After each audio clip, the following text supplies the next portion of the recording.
এক হাদিসে আসছে যারা নামাজ না পড়ে কবর যাওয়ার পর তাদের শাস্তি হবে ভয়ঙ্কর তিনটা।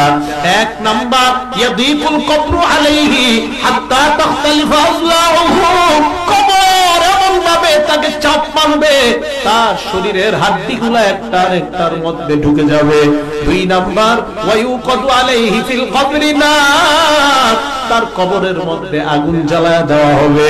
তিন নাম্বার ওয়ায়ুসাল্লাতু আলাইহি ফিল কবরি সুবান, তার কবরের মধ্যে বিশাল বড় একটা অজগর সাপ দেওয়া হবে।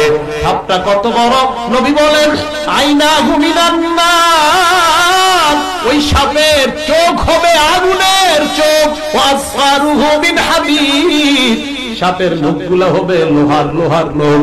হাবিব বলেন সাপটা কত বড়? একটা নখের এক পাশ থেকে তুমি আরেক পাশ যাইতে তোমার একদিন সময় লাগবে। এবার চিন্তা করো সাপটা কত বড়।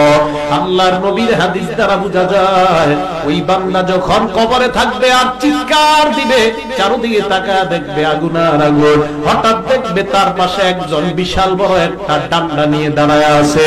এবার তাকে আঘাত করা হবে।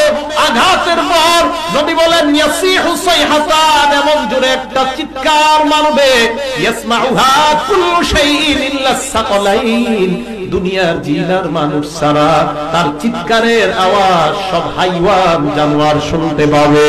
এই জন্য মুফতিরা বলেন গোরস্থানে গরু ছাগল বাঁধা ঠিক না, কারণ গরু ছাগল গোরস্থানে বাঁধলে ওই গোরস্থানে যদি আযাব হয় গরু ছাগল লাফালাফি শুরু করে দেয়।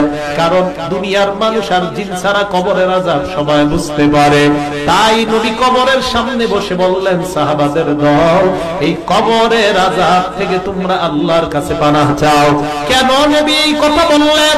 অন্য বর্ণনায় বলেন ফাইন্না জামিনহু ফামা বাদাহু আইসার, আল্লাহর নবী বলেন কবর থেকে যদি রেহাই পেয়ে যাও এর পরের ঘাটিগুলা তোমার জন্য আল্লাহ একদম পানির মতো সহজ বানায়া দিবেন। কবরের যদি অবস্থা সঠিক হয়, সহজ হয়, পরের অবস্থাগুলো আমার আপনার জন্য একদম সহজ, একদম সহজ।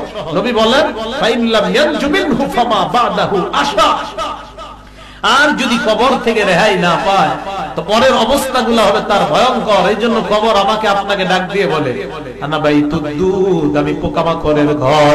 আমাকে আপনাকে কবর ডাক দিয়ে বলে আনা বাইতুল ওয়াহদা, আমি একাকিত্বের ঘর। আমার কাছে আসার আগে চিন্তা ভাবনা করে আসবা। আমাকে আপনাকে ডাক দিয়ে বলে আনা বাইতুল ওয়াহদা, আনা বাইতুল গুরবা, আমি অপরিচিত ঘর, আমার মাঝে কোনো পরিচয় নাই।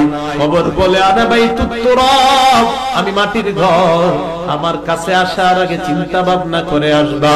ঈমান নিয়ে যদি কবরে যাওয়া যায়, আল্লাহর নবীর অন্য বর্ণনা দ্বারা বোঝা যায় ফায়ুফসাহু লাহু ফি কবরিহি মাদ্দা বাসরিহি, কবরের মধ্যে তার নজর চারদিকে যেই পরিমাণ যাবে ওই পরিমাণ তার কবর আল্লাহ প্রশস্ত বানায়া দিবেন।